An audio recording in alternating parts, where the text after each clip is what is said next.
certification de renom, bon, avec WF certification PrEP. Donc, l'idée ici, c'est de vous présenter quelques certifications reconnues qui font les preuves et qui confèrent à tous ceux aux certifiés, tout simplement, une certaine légitimité, un certain aura et surtout des compétences très demandées, très courues dans les entreprises. Donc, les certifications aujourd'hui que je vais vous présenter pour vraiment parler de choses concrètes, hein, donc ça va être du PMP, de l'ITIL 4, du Lean Six Sigma, Green Belt, la ceinture verte, Cisco, P3O, Fondation, donc c'est la gestion de projet, gestion de bureau et de projet, COBIT pour l'IT, Prince2 pour la gestion de projet également, PSPO pour l'agilité, PSM pour l'agilité, DevOps pour les devs, les développeurs. Alors, je sais que je fais offense ici à d'aucuns qui seraient en finance ou en communication, ou en fait ou autre chose que l'ingénierie. Je m'en excuse, j'ai pas pu mettre en avant un exemple concret, par exemple du CFE, mais vous inquiétez pas, normalement, il y a de la documentation qui viendra par rapport à ça. Donc, sans plus tarder, je vais dérouler. Dans le PMP, tout simplement le PMP, je vais pas me répéter. Hein. Ah oui, Salesforce. Merci Alix Mourine. D'accord, c'est noté pour Salesforce. Donc, donc, le PMP, gestion de projet, vraiment, le PMP ajoute de la valeur. C'est que vraiment, s'il faut parler de 5 ans à la gestion de projet, c'est le PMP. Il y a des prérequis pour composer ces certifications-là. C'est-à-dire, il faut avoir minimum, pour ceux qui sont Bac plus 5, je crois que c'est notre cas un peu tous ici, Bac plus 5, il faut avoir 5 ans d'expérience, 3 ans d'expérience en projet, autant pour moi, 3 ans d'expérience en projet. Et les justifier en ligne. Lorsqu'on veut passer le PMP, il y a une partie où on va soumettre sa candidature et on n'est pas toujours sûr qu'on va être validé par le PMI. Le PMI, c'est le Project Management Institute. Et ils peuvent aller jusqu'à auditer en compte un étudiant, on va dire, quelqu'un qui va se former, jusqu'à auditer pour savoir, être sûr qu'il n'y a pas eu du pipotage. Donc, on parle vraiment de certification très sérieuse, à l'image d'un diplôme. Hein. Et ensuite, donc le candidat doit également avoir suivi 35 heures de formation. Et c'est ce qu'ils appellent les PDU, dans les Contact Hours. Donc, 35 heures, ça atteste qu'on a quand même suivi une formation en gestion de projet. Et ça, il y a des organismes qui permettent de l'avoir. Et même avec nous, on peut accompagner dans ce sens-là pour avoir ce prérequis-là. Quand je dis nous, je parle de WF, certification PrEP. Les retombées sont diverses, hein, donc le PMP ajoute de la valeur, mais vraiment, on augmente les revenus, très clairement, plus de 25%. Plus élevé, je suis également certifié de PMP, je peux la tester. Bon, ce sera même pas du 25%, ce sera peut-être du 30 ou du 35%, mais c'est minimum 25% en plus. Le PMP prouve que vous savez travailler intelligemment. Bah, c'est fou, hein. C'est-à-dire, ça montre pas que on maîtrise la gestion de projet, mais ça montre également qu'on est judicieux et ingénieux dans le travail. Parce que il y a un certain nombre de choses qui sont apprises et qui permettent derrière de décupler son savoir-faire en termes de gestion et d'administration d'affaires et de projets. Donc, l'ITIL 4, j'en ai parlé tout à l'heure. On va parler ici d'informatique. Bon, c'est une certification qui est de renommée mondiale, connue aussi bien en Occident qu'en Orient, en fait dans le monde finalement. Ça permet vraiment de booster sa carrière parce que les entreprises aujourd'hui valorisent beaucoup ces certifications-là. Et ça confère vraiment des connaissances très poussées pour tous ceux et toutes celles qui, au cours de leur carrière, au cours de leur fonction d'entreprise, ont besoin d'interagir avec les services IT ou bien qui sont eux-mêmes partie prenante d'un service IT. Ça permet de savoir comment est-ce qu'on fait, on rédige une expression de besoin, un cahier des charges de manière très claire, de manière très carrée. Comment est-ce qu'on fait des recettes d'un produit ou d'une demande? Comment est-ce qu'on travaille avec les devs dans la prise en compte de nos besoins, dans la ventilation de ce qu'ils appellent la roadmap, leur roadmap de production, hein, de développement, et savoir exactement comment se positionner par rapport à ça. Donc, dans le contenu de ce type d'accompagnement-là, il y a du conseil et astuces pour optimiser la préparation, donc plutôt 200 exercices. Donc, pour la demande concernant les banques d'exercices, je pense qu'ici on est servi. On a pas mal, alors dans ce type d'accompagnement-là, il y a pas mal d'exercices type examen qui permettent directement de rentrer bien dans le creux du sujet et savoir exactement quel est l'écosystème réel de l'examen officiel ITIL. Ensuite, donc Prince2, c'est toujours de la gestion de projet, mais attention, il faut surtout pas avoir Prince2 comme le petit frère ou bien comme le parent pauvre de PMP, non. Prince2, c'est une certification d'émanation UK, donc c'est vraiment les United Kingdom, les Anglais, qui ont mis en place cette certification-là. qui signifie Project in Controlled Environment, donc les projets des environnements contrôlés et structurés. Et l'idée derrière du Prince 2, c'est également comme le PMP de booster la carrière, c'est très attractif, c'est très reconnu néanmoins dans un secteur, dans un marché purement européen. Les Américains peut-être valoriseront peut-être un peu moins, mais pour tous ceux qui ont des carrières qui démarrent, qui sont en amorce, le Prince 2, ou bien des carrières qui vont se peaufiner et s'acheminer en Europe en fait, Prince 2 est intéressant, vraiment intéressant parce que c'est reconnu, c'est demandé. Aussi bien pour les caristes que pour les indépendants. Hein. Quand je parle de carrière, je mets aussi bien le salariat que l'entrepreneuriat. Ensuite, CCNA qui va être là du Cisco. Donc c'est vraiment Cisco qui est aujourd'hui un organe qui certifie, qui a plusieurs plutôt offres de certification. Et dans ces offres, il y a le Cisco CCNA qui s'appelle 200-301 qui permet de maîtriser les réseaux. Alors d'être plutôt associé dans la gestion et le contrôle d'outils de réseau informatique. Et ça permet vraiment d'avoir une vraie expertise technique pour le coup des appareils Cisco. Aujourd'hui, pour ceux qui ne savent pas, dans les appareils et les outils, les appareils surtout télécom, on trouve Cisco facilement sur 5 déploiements télécom. On trouvera Cisco rapidement sur 3/4. Donc aujourd'hui, Cisco et Huawei ont pignon sur rue. Donc pour tout ce qui est du monitoring de l'administration des réseaux, des systèmes, Cisco vraiment c'est l'un des saint graal quoi. Donc voilà. Ensuite, le DevOps c'est vraiment pour beaucoup plus pour le orienter développement et opérations IT. Donc ça vient compléter un peu les certifications telles que ITIL ou COBIT. Et dans tous ceux qui veulent vraiment s'orienter vers une carrière purement IT et être dans le développement des produits logiciels, le DevOps est très couru, très demandé et ça permet de booster vraiment sa carrière. Ensuite, il y a le CSSGB, en fait, entendez par là le Lean Six Sigma Green Belt, qui permet à tous ceux qui ont vraiment de l'appétence pour la production, la gestion d'opérations, la gestion de flux logistique, la compréhension des imbrications d'usines logiques et interaction d'usines logiques dans les entreprises. Vraiment, cette certification-là est très demandée. Et pourquoi je parle de Green Belt? Parce que pour moi, c'est un peu le niveau basique. Parce que avant ça, il y a bien le White Belt et le Yellow Belt. Mais entre nous, faire du White Belt ou Yellow Belt, ça n'a pas une vraie plus-value. Ça démarre vraiment à partir du Green Belt. Et on peut directement préparer le Green Belt si on se donne les moyens. Et avoir du Green Belt, ça suppose en fait qu'on est déjà certifié White et Yellow. Donc, celui qui a le Green Belt a en fait les 2 niveaux d'avant. Sachant qu'après le Green Belt, je vous l'ai dit à l'entame de cet atelier, il y a Green Belt, ensuite il y a Black Belt et il y a Master Black Belt. Et je vous assure, les Master Black Belt, ils sont pas nombreux. Et un Master Black Belt, il a minimum 100 €. Hein.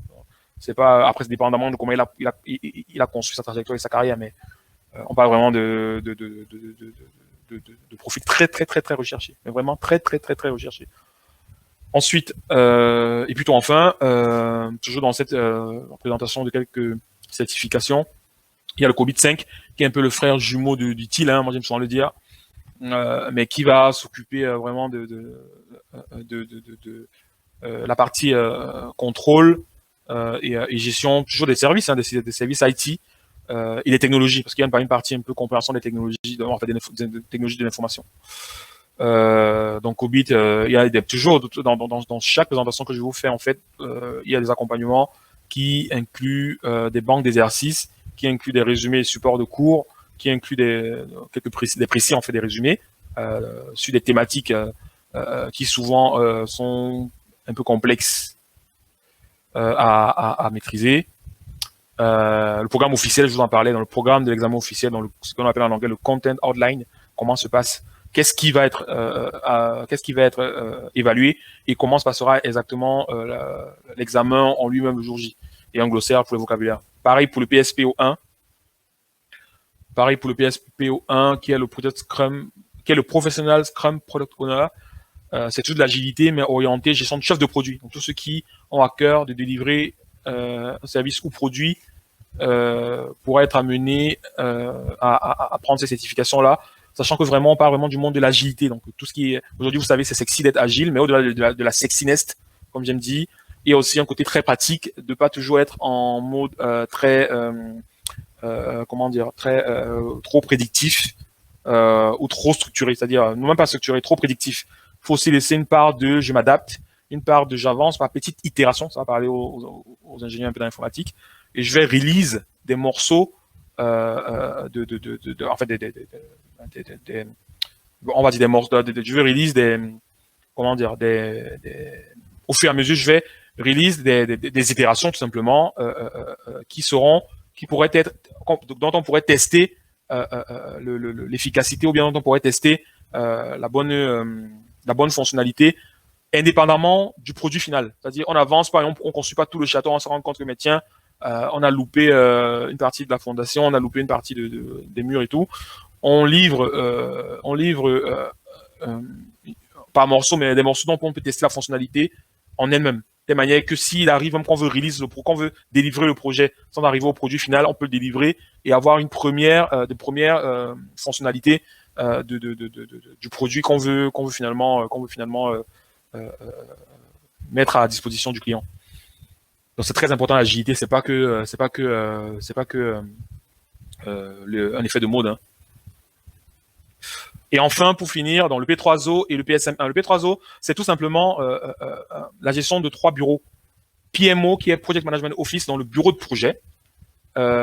Programme, qui est le bureau de programme. Et ensuite, Portfolio, qui est le bureau des portefeuilles. Comment est-ce qu'on voit ça? C'est-à-dire, dans une entreprise, il y a des entreprises qui sont structurées en mode projet. Vraiment, les entreprises, c'est-à-dire leur leitmotiv, c'est toujours délivrer en mode projet. Et donc, du coup, ils vont créer dans leur service des structures qui vont chapeauter et qui vont s'encastrer les unes les autres pour délivrer la valeur à leurs clients et délivrer le produit et service. Tout simplement, ça veut dire quoi? Ça veut dire que tout en bas de la chaîne, on a ce qu'on appelle les processus et les opérations. Les processus et les opérations, quand elles sont mises, quand elles sont, bien agencées, peuvent donner lieu à une volonté de projet d'entreprise. Et donc, du coup, un projet, ça va être une organisation structurée de process et d'opérations qui ont un début et une fin. Là, on parle de projet. Et le projet va être imbriqué dans ce qu'on appelle, en fait, plusieurs projets vont être imbriqués dans ce qu'on appelle un programme. Donc, par exemple, le programme je prends un exemple pour que vous compreniez bien. On peut parler d'un programme pour fabriquer un gâteau. Dans le programme préparer un gâteau, je parle trop technique. Donc, programme pour préparer un gâteau. Dans le programme pour préparer un gâteau, il y a peut-être le projet d'achat des consommables du gâteau et il y a le projet de cuisson du gâteau. C'est deux projets différents qu'on va imbriquer dans le programme de préparation du gâteau. Donc là, on est dans le niveau de bureau des programmes et ensuite, on a le niveau de bureau du portefeuille. Par exemple, le niveau de bureau du portefeuille, c'est dans ça, on va imbriquer les programmes. Et quand on parle de bureau de portefeuille, c'est tout simplement, par exemple, pour revenir à la logique de gâteau, c'est un restaurant. Le portefeuille restaurant, le restaurant fabrique aussi bien, ou bien prépare aussi bien des gâteaux, prépare aussi bien des repas, des mets. Et que ce soit gâteau, mets et j'en passe, sont des programmes qui vont rentrer dans le portefeuille restaurant. Donc, quand on est P3O, on comprend les interactions sur ces différents niveaux de bureau. Et quand on se lance dans la création de valeur et de services pour un client final, on va toujours faire en sorte que on sait monter ces bureaux-là, donc le portefeuille, les programmes et les projets, et on sait les décliner pour avoir des produits finaux plutôt, pour les usagers et les clients. C'est très important, j'ai un peu pris du temps parce que souvent les gens comprennent pas, P3O ça parle pas, mais quand on rentre dans ça, on se rend compte que c'est très très puissant en entreprise, pour structurer l'entreprise. Et enfin, je parle de PSM1 qui est un peu le corollaire de PSPO, donc Product Owner. Le PSM1, c'est le Professional Scrum Master. C'est le Scrum Master, c'est lui le garant de l'application de Scrum, donc du framework, du cadre de travail Scrum au sein d'un environnement agile et au sein d'un environnement de production d'un produit, bien de préparation d'un produit. C'est lui qui va se garantir que ce soit le Product Owner, qui lui est le chef du produit, que ce soit les devs, donc les développeurs, qui eux fabriquent le produit, font les itérations dont je parlais tout à l'heure, s'assurer que l'écosystème se tient et souvent faire l'interface avec des acteurs externes, que ce soit les managers externes ou la direction. Donc là, c'est vraiment orienté pour celui qui veut comprendre l'agilité. Parce que moi, je dis souvent, celui qui veut vraiment avoir une bonne idée, une bonne vision de l'agilité devrait être PSM1 au moins. Parce que là, il comprendra rapidement c'est quoi le cadre de travail pour être sûr qu'on maximise la valeur et qu'on est agile dans nos processus de délivrance des produits. Peu importe le produit, hein, quand je dis ça, c'est pas que du dev. On peut être vraiment Scrum, finalement, dans l'énergie ou que sais-je. Mais c'est une très bonne certification pour l'agilité. Et bien d'autres. Bien sûr, vous l'aurez compris, c'est pas exhaustif. Passer un peu pour qu'on ait des certifications et des présentations très concrètes. On puisse toucher du doigt un peu ce qu'il y a derrière le mot certification et lesquels sont aujourd'hui les plus courus du marché. Alors, bonjour Wilfried. Bonjour. Est-ce que vous m'entendez? Oui, bonjour Alida. C'est Alida, je crois. Oui. Ouais, c'est bien moi. Bonjour aux autres. Déjà, j'ai pris le temps un peu de suivre la présentation. C'était très bien, c'était très fluide, très clair. On sent vraiment que tu as mis du travail à l'œuvre pour pouvoir nous fournir toutes ces informations. Pour quelqu'un comme moi qui est venu, disons, en mode profane, avec de très vagues idées sur la chose, je pense que je ressors de là un peu plus informé. Et je pense que pour un début, c'est l'idéal, quoi. Si tout le monde est plutôt d'accord, je crois qu'on va mettre fin au présent atelier. Ouais, merci Christian, c'est très clair. Ok. Et n'hésitez vraiment pas lorsque vous aurez par exemple le PDF, à les contacts, à me contacter, à nous contacter, et vous ne serez pas déçus.